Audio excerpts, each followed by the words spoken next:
drove up the island so fast with my regular way, and then I went to Union Street. Did not see a hint of that man. Not a clue.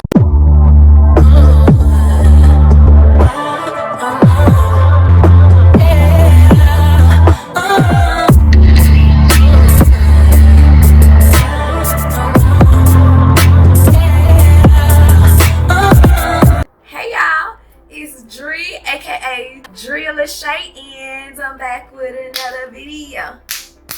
I'm back with another video. I'm back. For all of y'all who are new to my channel, thank you. Welcome. Don't forget to hit that subscribe button and show me that it's real out here in these streets.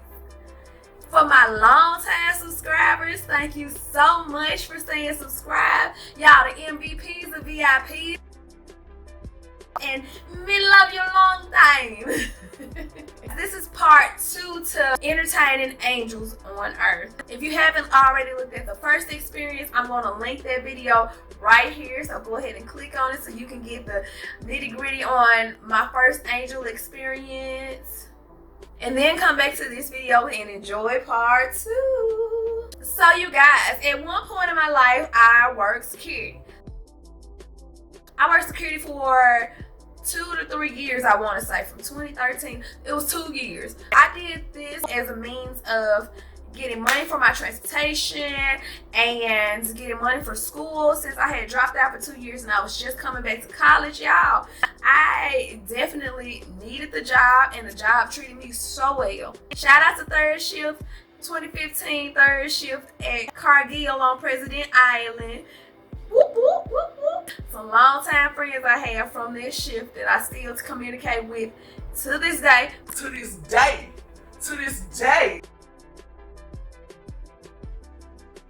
Most importantly, it was Crystal and Miss T that I definitely still communicate to. But shout out to the whole team, because everybody was fire. We looked out for each other, period. So this story runs deep, because one thing about it was I wasn't feeling down at the moment, but I think that God felt like I needed it. Me and Crystal needed it. Crystal was working the shift with me at the time, so it was our night to work together. And I want to say it was a Monday night, Tuesday morning. I always felt a presence with me. I told Miss T, every time I come on that island, I feel like somebody's in the backseat of my car with me, riding with me on the island. I didn't feel like it was to harm me, but it was just always there. And I would always look in my rearview mirror like, okay, oh my goodness. I'm thinking like, maybe it's my grandma riding with me. I'm like, maybe my grandma protected me. It just felt like a protective spirit, you know. I've had multiple instances at that island as far as seeing things. Comment below and I will gladly tell y'all. But for the purposes of this video, I'm going to talk about that particular day. So Tuesdays, Mondays through Thursdays, I want to say, and roughly Thursdays would be super busy in the morning time. Overnight wouldn't be so bad, but soon as 5 o'clock, 6 o'clock hit, we would get hit by truckers back to back constantly. Checking them in, weighing them in, all of that. So me and Crystal, of course, we up all night. Our shift was always lit, even if it was 1 or 2 people. Like, we would talk all night. Play music, we would have food, talking, laughing the most. We laughed that whole night, and the night just blew past us, y'all. Some of the night I was studying. If I had to study, they would allow me to sit on the back computer. So my back is to the people who come in to get checked in, and I would only need to check them out when they came across the scales. So Crystal was like, you got it if I go downstairs to use the restroom? I'm like, Okay, I got it. I'm cool. because I had done all my studying that night. So I'm like, I'm good. If they come in, I'm good. I'm on the back computer. Nobody came in, surprisingly, that morning. It was super slow, and we ain't had no worries. So she went downstairs. You can hear it downstairs where the booth is. You can hear when somebody go in the restroom. So that's how we knew when truckers were there. If we didn't see them across the street, we definitely knew they were there, or if they went in their restroom, because you had to slam the door to make sure it is closed. I never used that restroom downstairs, only in dire emergencies. Crystal didn't either, but I guess that morning it was a dire emergency, so she went down there. Keep in mind that whole night it was silent. Nothing. Me and Crystal laughing, joking, I'm studying. We didn't hear not a thing. Not a clue. I didn't have a clue this was happening. Nothing, especially not the door downstairs slamming at all. Crystal went down there, and I'm upstairs waiting on the truck. I think I stood up at one point. I was looking at the back window, and then I was looking across the street to see if they was coming in the front window, but nobody came. So Crystal came back upstairs. Crystal was like, Man, that guy scared the crap out of me. so I was like, Huh? like I was listening, but I halfway wasn't. She was like, Yeah, girl. She said he was sunburned. I was like, Who? It was a guy down there? she was like, Yes, I didn't even know he was down there because I didn't even hear the door slam. so I'm like, Okay. I'm listening to her. She was like, Yeah, he was sunburned all on the top of his head. He was wiping his head with a towel. I told him nicely that I didn't want to be rude. I just told him, well, our shift about to change and you might not be able to stay inside the restroom because we're gonna have truckers that need to come in and use the restroom. and she handled it so good. She handled it so good because I would have been freaking scared. And I even told her, I was like, well, I'm glad I didn't go down there. I would have been scared. So she was just like, No, I was nervous, but you know how you gotta play it out. I was like, Yeah, you're right. she said he asked her where Union was. And she was like, she pointed in the direction and she wasn't sure if he had got it or not. So what she said was, he said he'll find it. He said he'll find it. That's what he said to her. And she said, she was like, I wanted to get him that bike. sidebar, y'all, it was a bike downstairs that had been downstairs by that booth for God knows how long. Every time we came in, that same bike pulled up. It wasn't even chained to the pole down there. It was just there. And so she was like, I want to give him the bike and shoot, ain't nobody else got it. I might as well give it to him. I negated to say, that night we didn't eat. We didn't eat our food. That's the craziest thing. Normally we'll eat overnight if we got hungry. We did not even eat our food. So my mom had made some fast spaghetti, y'all. I love me some spaghetti with a huge tomatoes in it. Baby, you can't tell me nothing when my mama made that spaghetti with the huge tomatoes. And that's when I was eating beef. So then it dawned on us. I was like, I wondered if he was homeless. because I had been telling her the whole time. I was like, Girl, I would have been nervous. Oh my God, that's scary. We didn't know he was down there. We didn't hear him or nothing. so I was like, I would have been nervous. Then I started feeling guilty. I was like, I'm judging this man. What if he is homeless and he walking up there to Union? He trying to find his way to Union Avenue and he in the hot sun. His head already sunburned.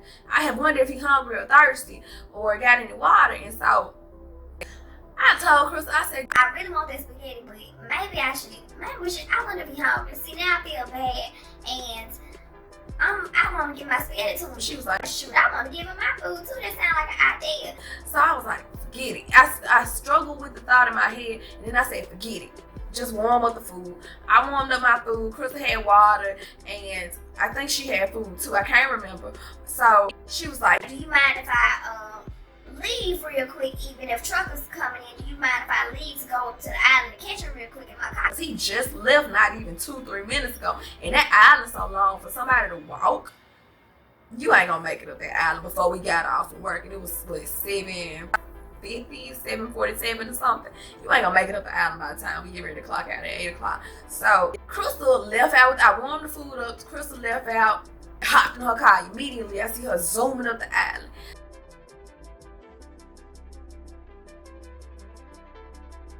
So I'm like, okay, hopefully she catch him. I'm happy. I'm like, okay, well, at least he'll eat some food. It won't be too hot in the sun. Y'all, Crystal came back. I see Crystal car coming back down the aisle, and she come in the door. I said, did you catch him? She was like,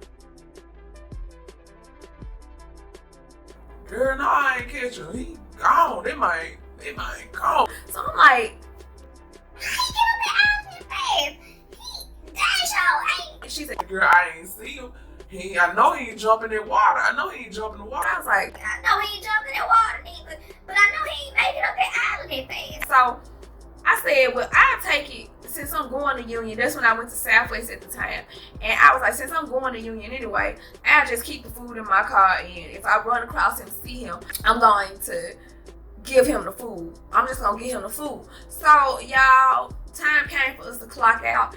And I had it in my heart to give it to him. The stinginess had passed at this point. So I had it in my heart to give him the food. I drove up the island so fast, went my regular way, and then I went to Union Street.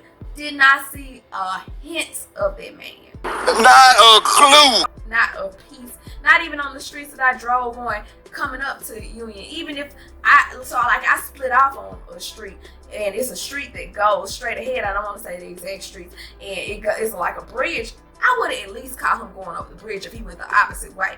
And if he went that way, I did not see that man. Y'all, I told Miss T this once I got off. And what she said was, you know, we entertain angels.